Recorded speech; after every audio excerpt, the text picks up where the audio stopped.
Welcome to Module 5.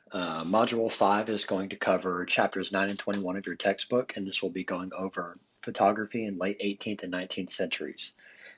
Chapter 9 is going to consider how photography has evolved since the mid 19th century and its use as a means of encouraging social change, as well as the impact of the digital revolution, right? Why pair these two chapters together specifically? Well, the first photographic image was made in 1826, and since then, photography has had a profound impact on fine art. And with the invention of photography, painters are now free to explore art that did not depict the world in a naturalistic way. Um, in chapter 21, we'll look at the evolution of art, mainly painting, but also photography and sculpture in the 18th and 19th centuries. The most popular styles of art changed rapidly during the 19th century, and this was due to many cultural and historical factors. But the introduction of photography caused a radical change in painting. And let's begin by looking at one of the technical innovations which led to photography, the camera obscura. So, the camera obscura is the most basic form of a camera.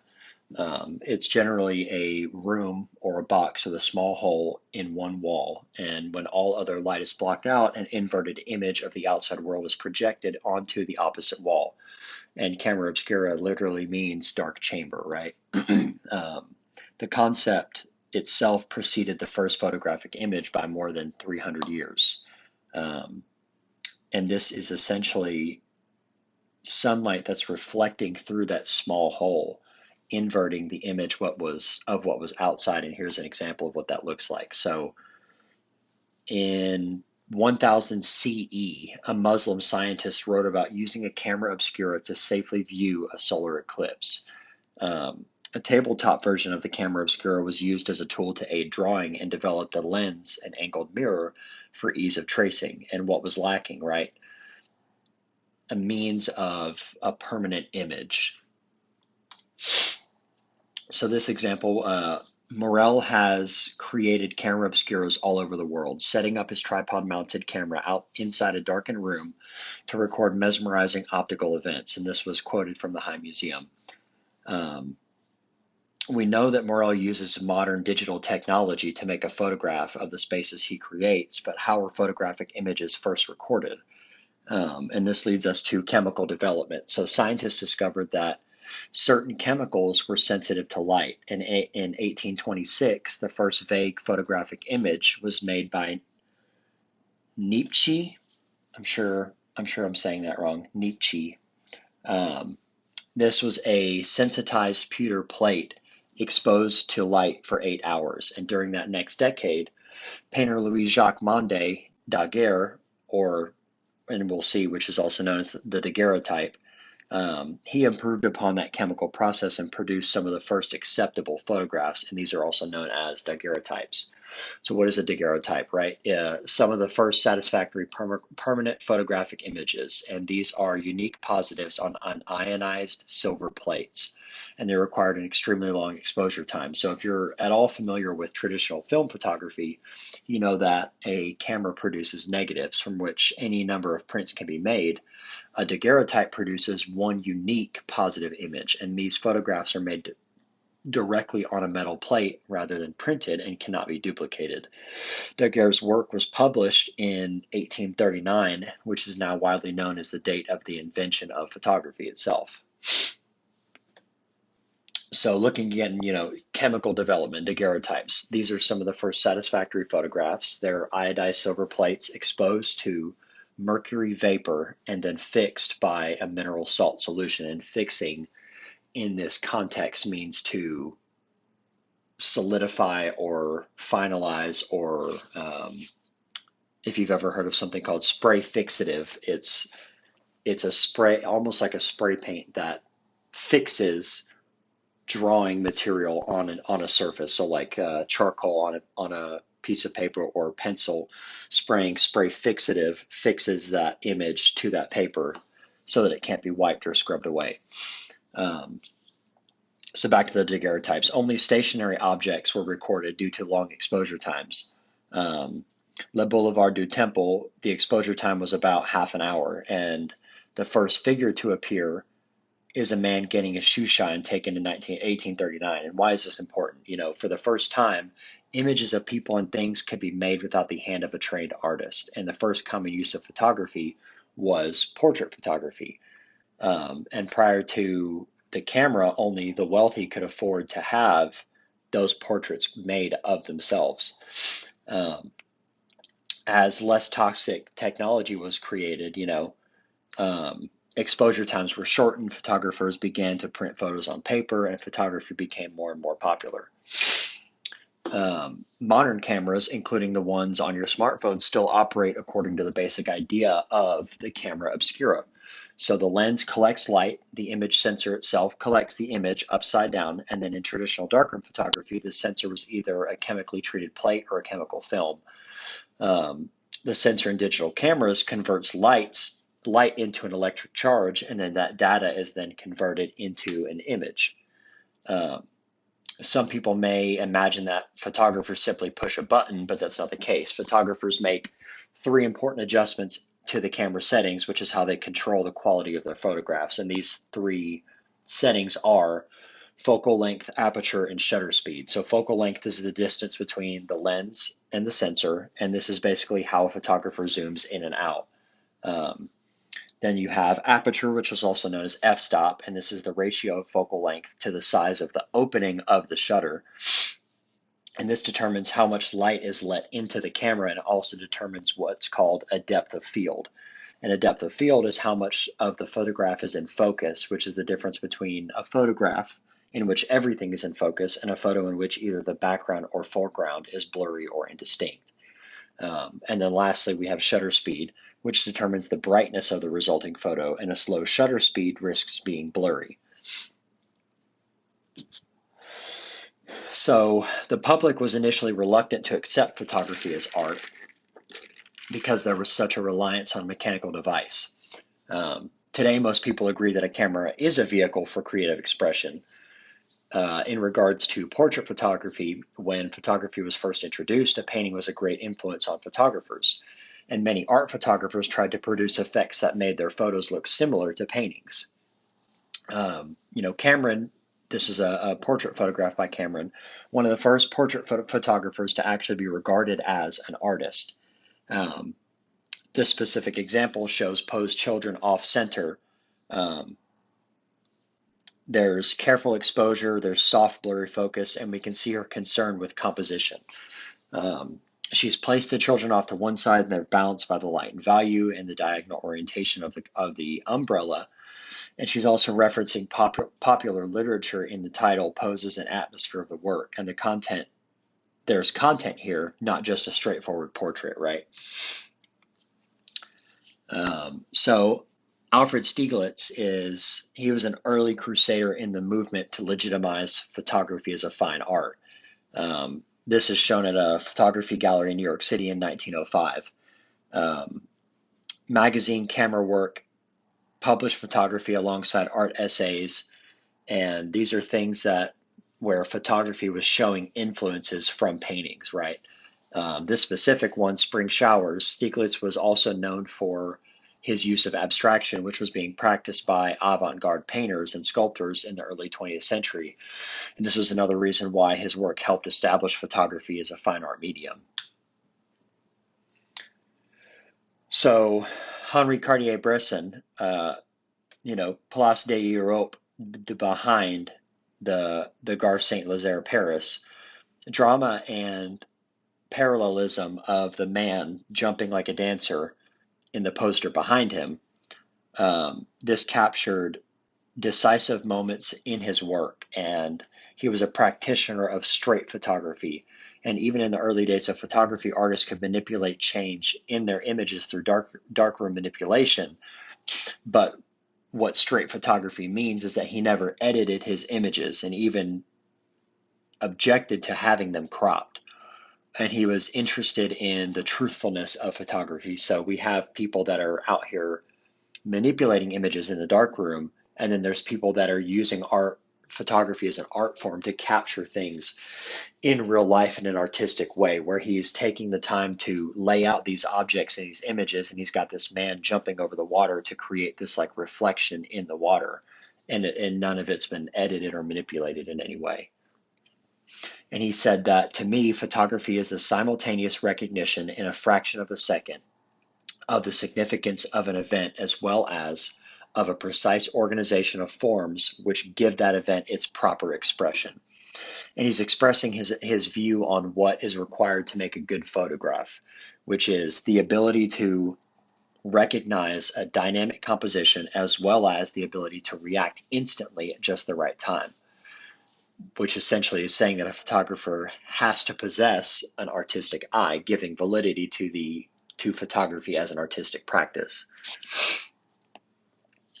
So one of the most important things to think about from its introduction, people have believed in a photograph's ability to tell the truth, and we believe them in a way we would not believe a painting, right? We feel as we are witnesses to events captured by photography. And a photograph creates in us a sense of empathy with its subjects. And this is one reason why photography has been an important instrument for social change, because we view photographs as accurate documents. And because we empathize with a photograph's subjects, a photo can be a powerful tool for bringing about reform. Um, Thinking about a photographer as a witness of each generation, and visual statements of photography are more believable than in any other medium. And it generally lends itself to documentation to bring awareness of events.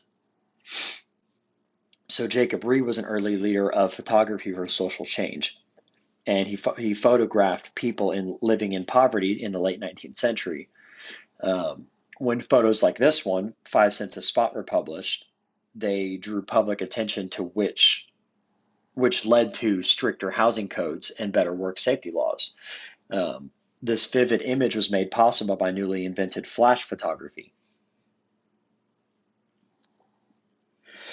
Popular idea for a popular idea for most of the 20th century was that photography was a vehicle of truth and that the camera never lies, right? Um, Margaret Bourke White in the 1930s introduced the concept of the photographic essay, which was a collection of photographs on a single subject, and this was arranged to tell a story or convey a mood in a way not possible through one single photograph. This image is one of the more famous photographs of the Depression era poverty. Um, and in this next one, photographers have also aided in efforts of environmentalists. So Ansel Adams raised awareness of the need for conservation of the natural environment. Um, this specific photograph, Clearing Winter Storm, was depicting the grandeur of nature, and these symbols of spiritual life were transcending the conflicts of society. And these photographs, although they feel relatively straightforward, were edited in the darkroom to be more dramatic looking. And today, environmental photographers are still working towards that same goal, for that preservation of the environment. And this is an example of more of today's environmental photographers, right? They're more likely to focus on human impact. And Perkins was focused on traveling to the Marshall Islands in the Pacific in 2004, where the rising sea level meant that these islands could just disappear altogether. And pictured here was a makeshift seawall made of just junk and trash, where people have desperately tried to keep the rising water level at bay. He collaborated with other photographers on book and exhibition, which brought to light different views on the problem of climate change. And you may have noticed that this is the first color photographic image we've seen, and this is because black and white photography was only practical option for the first 100 years of photography. Um, so technical problems persisted throughout the 20th century, where film and printing papers became more expensive, color photographs faded over time, and this development began in 1907, where it was improved in 1932 with Eastman Kodak Company color film, which is probably a word you guys are familiar with, is Kodak, right? In 1936, Kodachrome film was invented, and it substantially improved the versatility and accuracy of color photography, um, which later progressed. The later progress improved the permanency of color prints. there was a disdain for use in art through the 1960s, and this was both because of the instability of color prints and also because color was associated with family photos or snapshots. Um, Eagleston's, right, example was an exhibit in color in the MoMA, I believe, in 1986, and it caused the world to recognize a new branch of art photography. Um, these were elegant compositions of just everyday things, right? There was a skillful arrangement of off balance diagonals, and it was evoking a specific setting. Um, Artists today work in both color and black and white, and some contemporary artists continue to incorporate new technology into their work.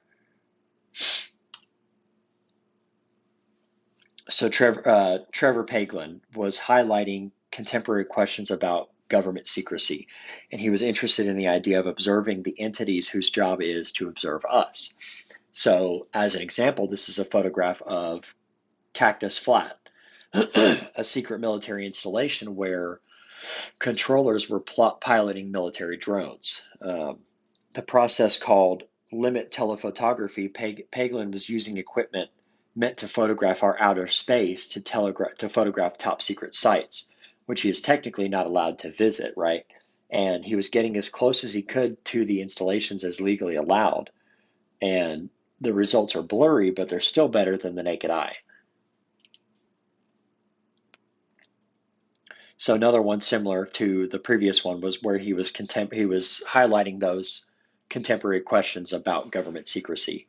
Um, and so this might be some type of observation tower, where he's as close as he legally can get to photograph this, whatever this structure is, right?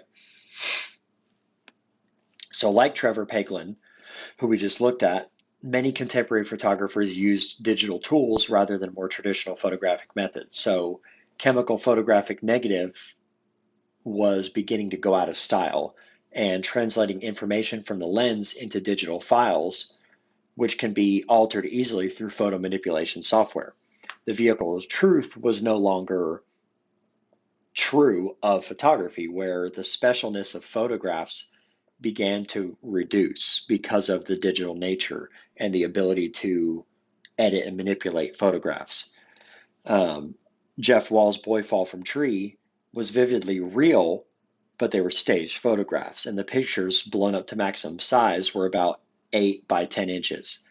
This photograph almost feels like a documentary where it was actually a combination of images.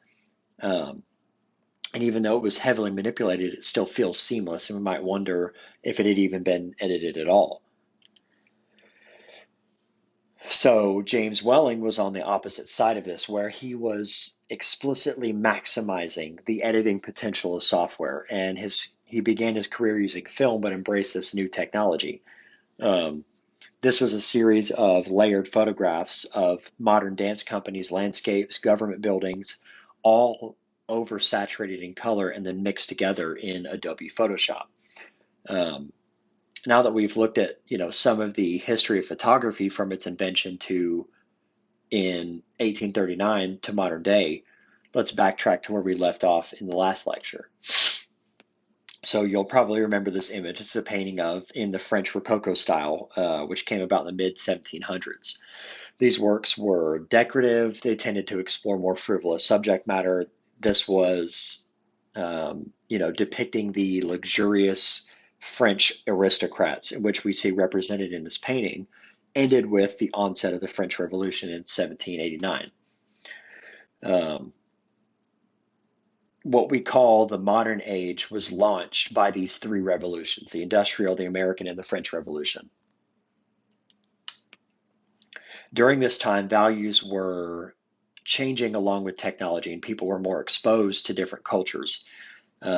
Previously, most artists would work within one dominant style, but in the aftermath of the French Revolution, we see less reliance on the church and the aristocracy for art patronage.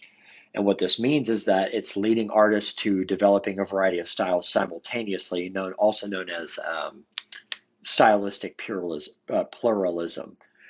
And for the rest of the lecture, we'll be discussing several of those styles and the isms, right? Like neoclassicism, romanticism, realism, impressionism, post-impressionism, and symbolism.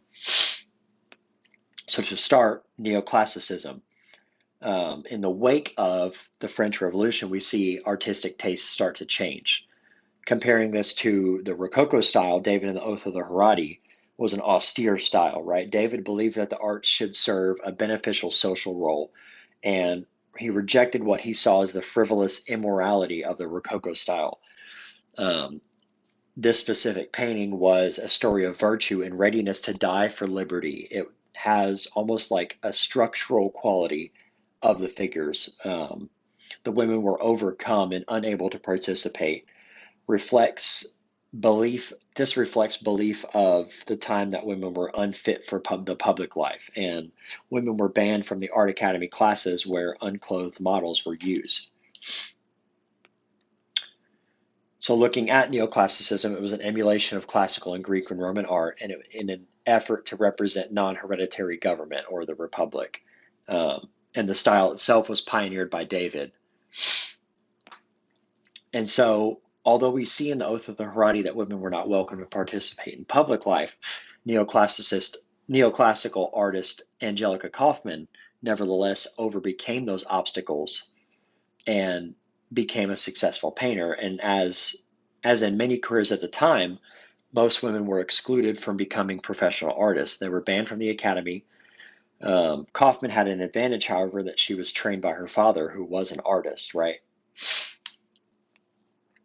So Romanticism was an immediate reaction to neoclassicism and the power of reason that was celebrated by the Enlightenment. Romanticism agrees with neoclassic importance of individual liberty, but focuses more on emotional expression, right? And imagination and emotion were more valuable. This was backed by the idea that belief that human beings were all essentially good, and there was a high preoccupation with current events or a focus on current events. So Francisco Goya, the 3rd of May, this is a really well-known painting. It might be familiar to some of you. So this was experiencing the horrors of Napoleon's occupation in Spain. This is depicting a firing squad executing suspects and the mechanical uniformity of that faceless firing squad. The targets themselves are ragged and emotional, and this was a protest against tyrannical governments and the indictment of organized murder. This subject of current events, in contrast to the popular neoclassical subject matter of mythical or historical events, right?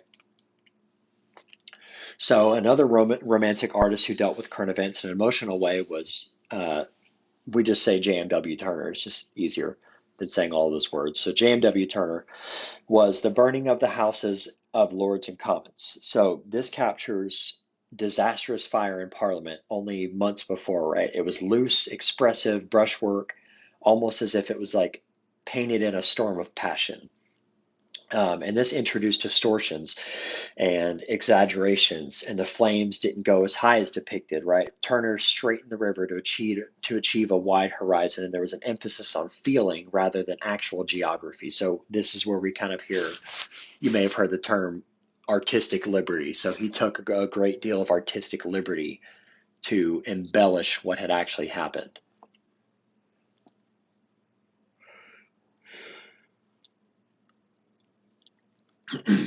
So in France, the leading romantic painter was Eugene Delacroix, and this painting, The Death of Sardanapalus, was based on a play by Lord Byron.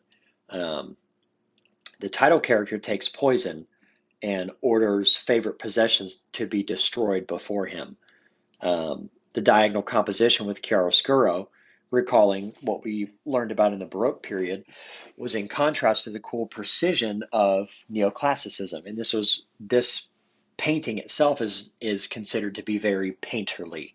Is another descriptive term that you might hear, is something is painterly. And when we say that, we mean that it's loose and has an open style. And there's a style and composition to enhance the viewer's emotional response to this horrifying imagined event.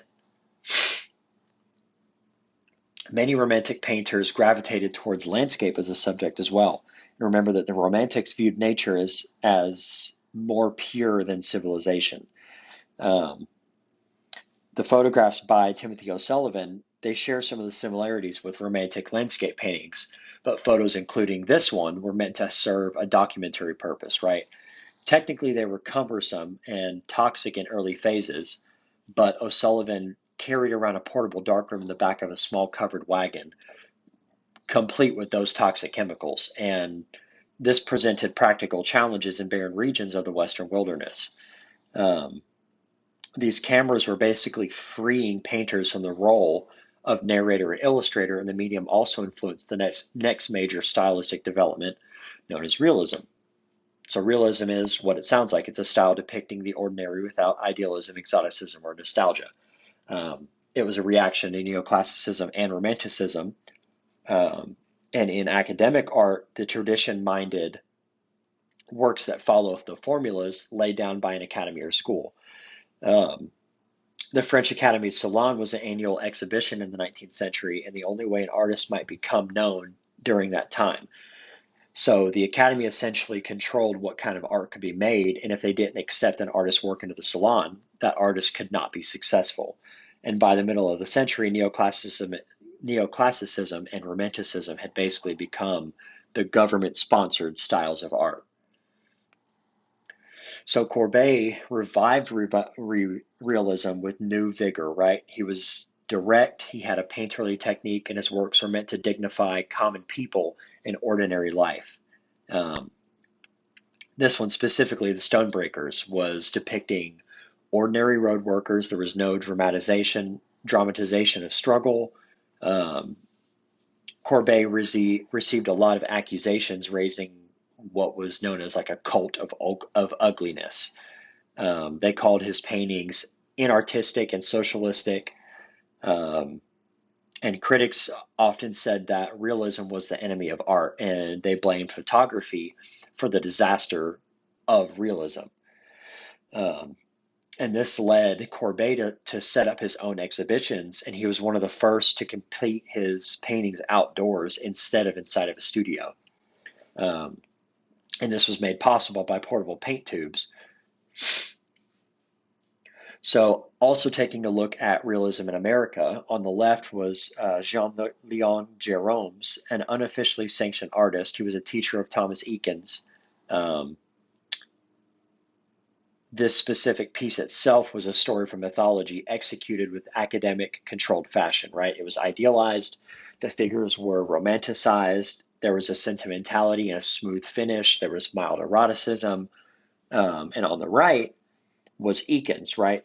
Um, this contrasts the painting by Jerome with a more realistic view, right? Rather than being idealized, this model seems to be made of real bone and fat and muscle. He shows respect for the way that people actually look, and painting people the way they actually look shocked the public, right? Um, this was a controversial figure as the subject, and Eakins actually lost his position as director of the Pennsylvania Academy of Fine Arts because he allowed female students to see a live nude model. And we can see Eakins' early influences in this work by Henry Owassa Tanner, The Banjo Lesson. This was the best known African American painter before the 20th century.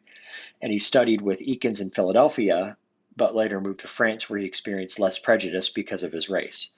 Um, these were dignified portrayals of blacks and considered realist because he avoids sentimentality but exhibits humanistic content and insight into the feelings of subjects. And the realist caused plenty of controversy, but the most important predecessor of Impressionism, Edouard Manet, caused his share of controversy as well. So looking at Manet's work, he combined flattened painting in the Japanese style with Courbet's realism. And there was an interest in issues over content, right? Luncheon on the Grass was a female nude with a clothed male and no allegorical context, and this shocked viewers and critics alike. So this is just a zoomed in version of that to kind of show the contrast between, um, that more flattened Japanese style in combination with that realistic style. So, Impressionism, right? The Impressionists were a group that formed after they were also rejected from that 1873 Salon, and they created an organized independent exhibitions, right? And so, Impressionism is based on impressions of what the eye actually sees rather than what the mind interprets. So, Impressionists painted outdoors in a variety of conditions, and they sought to capture the ordinary scenes in all lighting conditions, times of day, and years. Claude Monet, the term Impressionism arose from Monet's versions of Impression Sunrise, right? So this is basically this painting is essentially the birth of Impressionism. Um, Initially, it was meant to be derogatory, but a fitting description for the artist, right? So they were called Impressionists, and it was essentially like making fun of them, saying that all they could paint was the impression of something. Um, we see a lot of small dabs of color that are separate strokes close up, but they feel blended further away. There's pure color for more vibrancy. The brushstrokes here are similar to those used by Turner, but the content of the work is more objective and less emotional. Impressionist paintings were based on close personal observation, but also on science, and they were painted in physics and in the study of how we perceive color. Here we see another popular Impressionist theme, contemporary middle-class people enjoying outdoor leisure activities. Impressionist Renoir was more interested in the human element, whereas Monet minimized the figures in his landscapes. And you can see Renoir's concern with the portrayal of light as it's like casted across these people and cutting through the trees, right? This was a reflection of the times, and the Industrial Revolution had created a new urban middle class who now had leisure time, and the Impressionists wanted to capture those modern people. Looking at Edgar Degas, he exhibited with the Impressionists, but his approach differed somewhat from the Impressionists. He combined the immediacy of Impressionism with daring compositions. He was influenced by Japanese prints and unposed spontaneity of street photography. Degas used visual tensions to add interest in his work.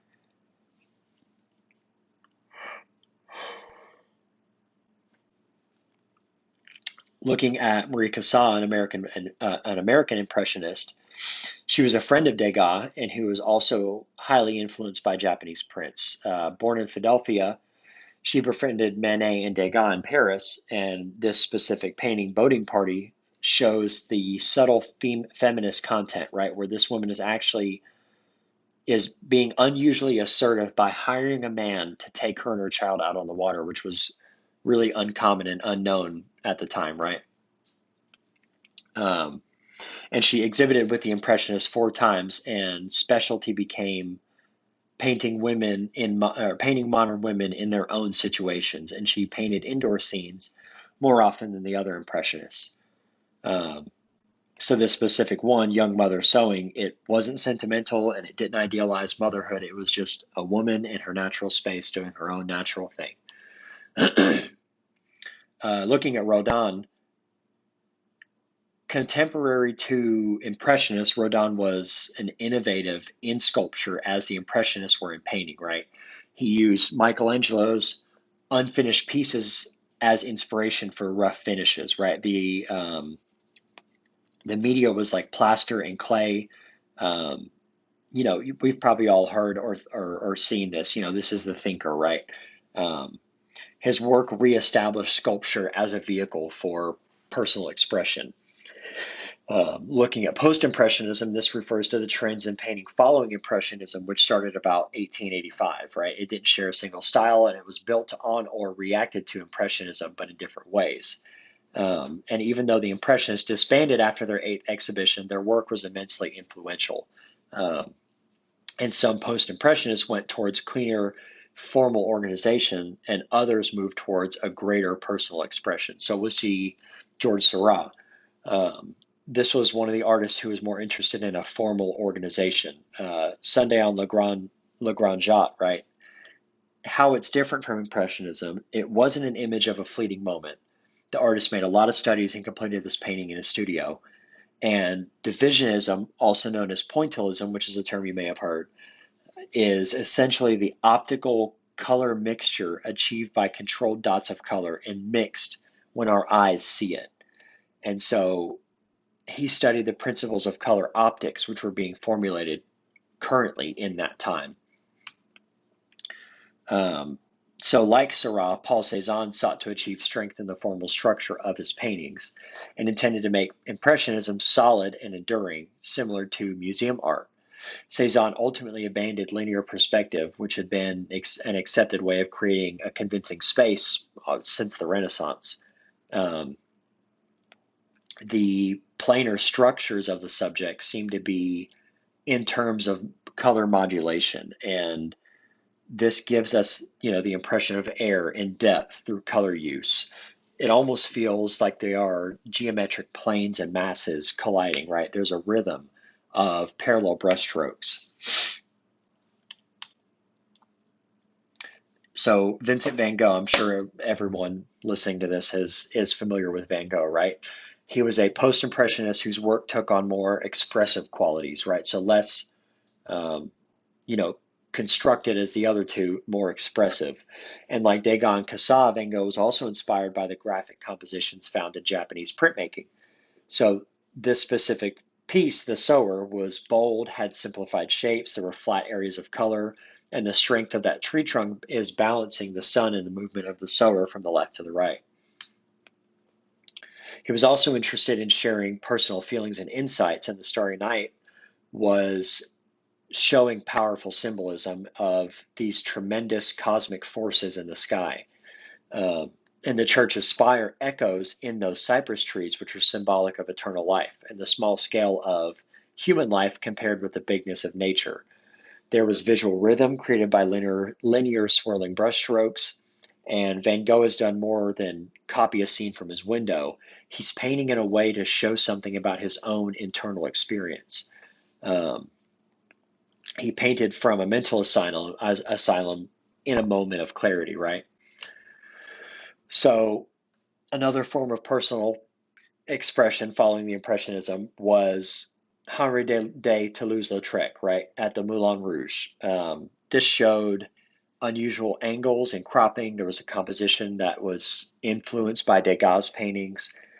Toulouse-Lautrec focused on different subject matter than the Impressionists.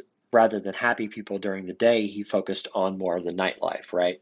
This is expressive. There's unnatural colors that are heightening feelings about the people in the world he painted. And his vision of Parisian nightlife was influential on 20th century expressionist painters. So the last movement we'll look at is symbolism, right? This is the final movement, and it was developed around 1885. This was a reaction against both realism and impressionism, and there were decorative forms and symbols that were highly intentionally vague or open-ended. And symbolist painters believed that line, color, and other visual elements were expressive in and of themselves. Edward Munch, right, carried symbolism to expressive intensity, and they were extremely emotional works. And his goal was similar to that of Van Gogh's. Rather depict something realistic looking, he wants to include more of his inner emotional life in his work. The Scream, I'm sure everyone has seen this, right? The dominant figure caught in isolation, fear, and loneliness, exhibiting what appears to be like a soul cry, right? So concluding the lecture with Munch, please remember, address the following question at the end of your notes. How are photography and realism in the art movement related? Try to be thorough in the answer, making specific references to the material covered. Complete the assigned reading so you can refer to the textbook in order to fully address that question of how photography and realism relate to one another. Good luck. Email me with any questions, and Godspeed.